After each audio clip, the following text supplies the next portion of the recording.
this college football. Genty, his first touch. And typical Ashton Genty. Look at him go! You can't bring him down! Is he? Yes, he will! We can't wait for the 2025 season. Howard with third and 11. He'll throw it. He's going for it. Jeremiah Smith, one-on-one. Game, set, match. Whenever you needed it, you got it. Will Howard to Jeremiah Smith. Biggest play of the game. And we're counting down the days to kickoff. Are we there yet? No. Are we there yet? I said no. Are we there yet? What's wrong with your ear? Here is your college football fix, only on the Zach Gelb Show. Alrighty, 19 days away until Stanford kicks off their season up against Hawaii. Now joining us on the Zach Gelb Show to preview Stanford is their head football coach, and that, of course, is a longtime NFL man in Frank Reich, who's kind enough to join us now, making the transition to the college game, I believe, on an interim basis is all the correct ways to say these things, and Coach Reich is here with us. Coach, always appreciate the time. Thanks for it. How are you? Zach, I'm doing outstanding. Looking forward to the 2025 season. Yeah, so let me start you off on the field, and then we'll get to you. Sam Rush, I remember a play he made last year up against Wake Forest where he was bulldozing through tacklers to find his way to get into the end zone. Obviously, with your NFL background, when you look at him, you got to think, man, this kid could really be something for you guys, not only this year, but then moving forward to the next level. Yeah, there's no doubt Sam's a complete player. He has great play strength as a blocking tight end. He's got great skill as a route runner. And then obviously he's a great leader and teammate. He's really been unbelievable. And then also, when you take a look at your quarterback room, right, you have to have someone, as you know, throwing to Sam. I'm assuming it's still an open competition. A lot is being read online about Elijah Brown, but kind of break down your quarterback play for me. It is an open competition, but I love the room. They're doing a great job. We're splitting reps up and everybody's getting a shot. I think the room is strong. I think we've made a ton of progress in the last few months in what we're doing and how we're seeing things and what our philosophy is at the position and how we're going to execute the offense and have command of it and lead this offense. And I feel really good about the room. Frank Reich here with us as we preview the Stanford season. They kick off its football season up against Hawaii 19 days from now. How has this been for you the last few months? After all those years in the NFL, now teaming up with Andrew and having this opportunity at Stanford, how has the adapting process been going now being on the college level? It's been a lot of fun. I've been really energized by being out here. I mean, this Stanford is a unique place. The culture here is unique. The student athletes are unique. And then obviously getting to work with Andrew, so that's been a real highlight. So, like I said, been energized by the team, by helping Andrew kind of fulfill his vision for the program and the process that we want to put in place, and feel like we're making some good strides. Well, it's very fitting the moment we bring up, right, you transitioning to the college game. I just got a text actually from your former college roommate in Boomer Esiason as you started that answer, who's a colleague of ours here at Odyssey Infinity Sports Network. And I asked him, I said, anything I could tease your old college roommate on to open things up to kind of ease him into the conversation? Boomer responded, he was a very messy roommate and farted a lot. So what was the scouting report on Boomer Esiason as a roommate, since he just kind of went after you, which I would probably imagine whatever he said about you, Boomer was 10 times worse? Well, first of all, I vehemently deny those accusations, both of them. And I just think he's trying to cover up his own messes and bad hygiene. But no, I'll tell you what, Boomer's a class act, and there are some stories to tell about him, like when we're running across Route 1 with football in our hand, and he trips over himself and on Route 1, and the ball's rolling and rolls under cars. The car's beeping the horn, because Boomer's got his number 7 on. But no, Boomer's a class act and a very dear friend. Whoever smelt it dealt it, right, Coach? So if he's going to accuse you of that, I would assume that's just Boomer trying to cover for himself. That's exactly right. Frank Reich here with us. So when we get to you at Stanford, right, we're told you are the interim coach. This is a 1-year experience. Do you think there's a chance that you really obviously love your time here for a year, and then this becomes more of the intended 1 year plan for you with Stanford?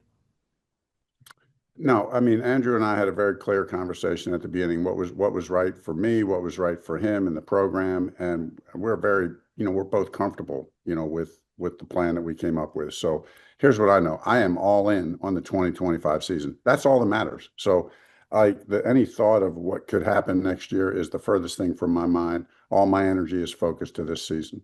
Clearly you had a lot of respect, and you still do, for Andrew with that relationship of you guys together in Indianapolis.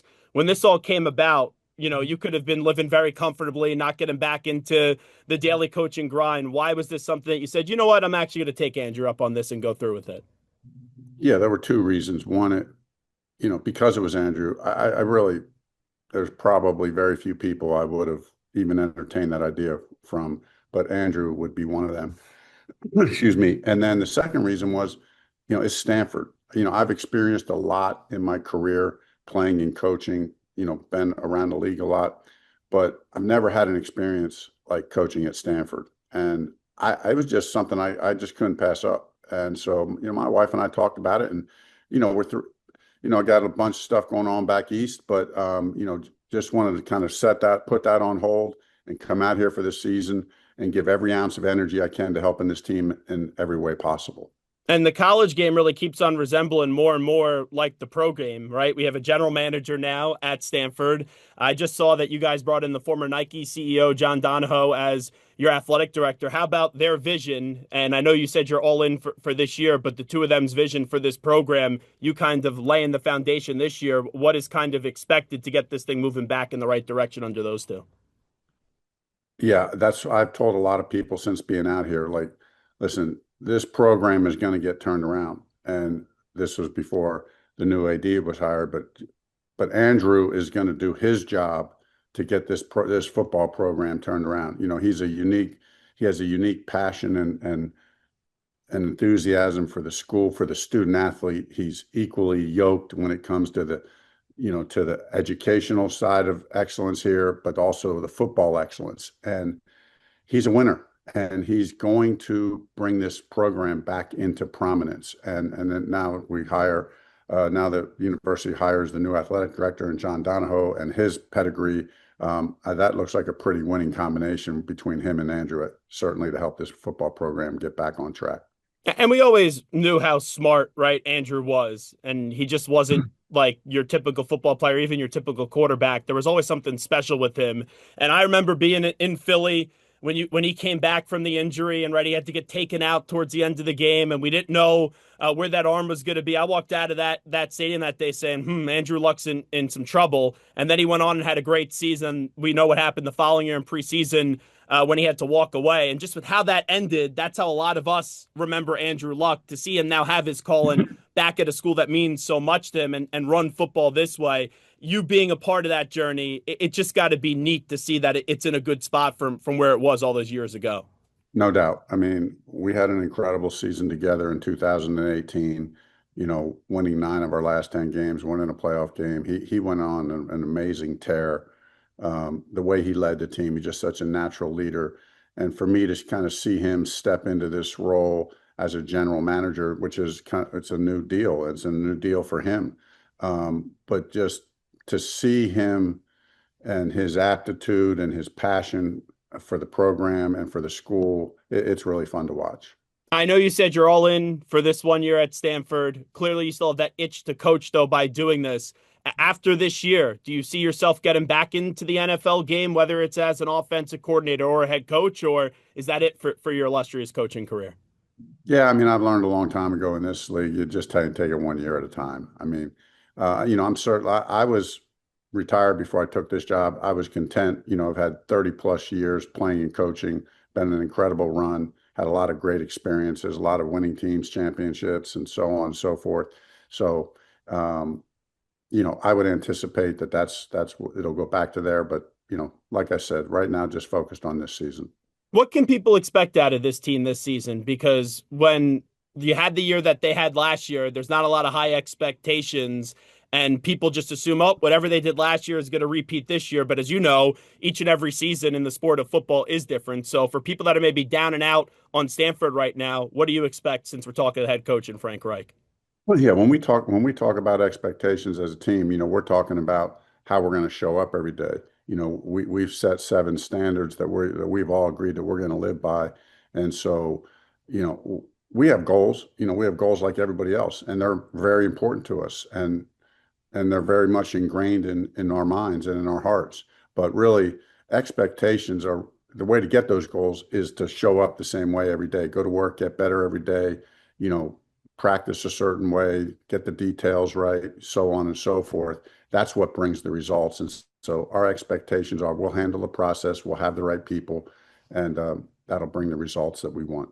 Before we get you on out of here, Frank Reich, let me ask you about a few of your former NFL buddies. Antonio Gates just went into the Hall of Fame. You had some years with him with the Chargers. I remember a little over a year ago being with him the next day after he found out that he didn't make the Hall of Fame and how emotional he was, and I couldn't believe it. But to see him have his moment and have his time and now be enshrined in Canton, Ohio, just what does that mean to you, knowing some of the journey that he's gone through? It means a lot. Had a couple amazing years with Antonio. In fact, I'll never forget, being in San Diego with Philip and sitting down with him and watching all the tape and all the touchdowns that Antonio had from Philip Rivers and, you know, kind of getting to pick his brain and watch him operate. And he was at the end of his career when I got there, but he was still very productive. I think the first one of the years there, I think 14, I think he still had 10 touchdowns and he was really advanced in his career, but just a highly competitive guy, highly savvy, just a real playmaker and great teammate and great human being. So happy for Antonio. And then when we look at next year's class, it's always a hot button topic for us. It's Philip Rivers. I believe he will get into the Hall of Fame one day. I'm not saying that's going to be on the first ballot, to be clear. But since you know Philip so well, for people that are maybe on the fence about voting or thinking that Philip Rivers should be a Hall of Famer, just what goes through your mind when you hear that? Well, you're exactly right. He's a Hall of Fame quarterback, period. I mean, so he had an incredible career, and he's the epitome of what the game's all about. And he played at a high, consistent level for such a long period of time. I mean, this guy he is elite in every. I still remember we had a run where he had set an NFL. His accuracy is crazy. How savvy he is, he can do it all. I mean, the guy can do it all. We had a run one year, I think it was in 13 or 14, where he had 5 or 6 games in a row with a quarterback rating of over 120, which at the time was an NFL record. I don't know if it's been broken or not, but man, when he gets hot, he's untouchable, and he can do it all. And then in your year in Carolina, I know you shared this story at ACC Media Days that you guys ran into Bryce Young. I guess it was, he was coming out of a restaurant. You guys were going in, something along those lines. Year one, clearly a lot of people doubted Bryce. Then in the second part of year two, people started to get back in. When you look at year three, what do you just think he's capable of in another year in the NFL?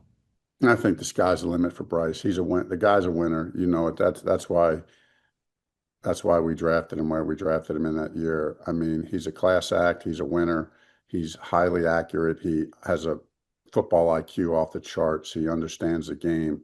And so I think it appears, I love those guys, right? You get to know those guys and you love them. I still root for him. So it really feels like the team is headed in the right direction. There's a lot of energy around, what's happening this year. I think they had a good draft, and brought in some good guys. So I'm expecting some big things from the team and from Bryce. And then in the ACC, you're not the only NFL guy there, right? We got GMs, we got other coaches. In November, you play Bill Belichick. Is that going to be like, Coach, I grew up as a Patriot fan, but that's still weird to me that he's in college because I never thought we wouldn't see Bill in the NFL. Is that going to be bizarre when you take a peek over to the other sideline in November and you see Bill in UNC gear? Well, I kidded with him. I was joking with him at the ACC meetings. I'm like, I can't get away. I'm trying to get away from him. I mean, best defense, obviously one of the greatest, if not the greatest coach of all time. And then certainly defensively a mastermind. I'm like, come on, I got a lot of respect for him. He's a great football coach. a defensive mastermind like none other. So it'll be fun to go up against him. I've had a couple of good days against him, but Yeah, you did in the Super Bowl. and then when it really counted. But he's got me. He's probably got me more than I've got him, to be honest with you. But at least we got the Super Bowl on him. And then finally, Jim Irsay did pass away in May. Clearly, your time in Indianapolis as a coordinator, assistant, and then also as a head coach, you got to know him pretty well. How do you just kind of look back at his life and the personal relationship and what he meant to you? I mean, as an owner, I just couldn't imagine anybody being any better. He understood the game at a deep level. He was very supportive of his head coach. When I was there, I just always felt supported and understood, and we talked through stuff. He understands the game, like I said. I mean, he really does. And so his passing was heart wrenching, to be honest with you. I had gotten close, not only with him but with their family. He was incredibly. Everybody knows his generosity is like unlike no other person, and he was extremely generous to us and our foundation that we started, and really helped us get off the ground to do amazing things. And we wouldn't be where we were at as a foundation without him helping us get off the ground. So an amazing human being, and sorry to lose him this year, but certainly looking for good things from the Colts, and excited for his three daughters, who my wife and I got to know when we were there for the 5 years we were there. His three daughters are amazing people. They're going to do a great job, and excited for the Colts' future. Well said. Stanford kicks off its season 19 days from now up against Hawaii. Coach, we'll let you get back to work. Appreciate you doing this. Thanks, Zach.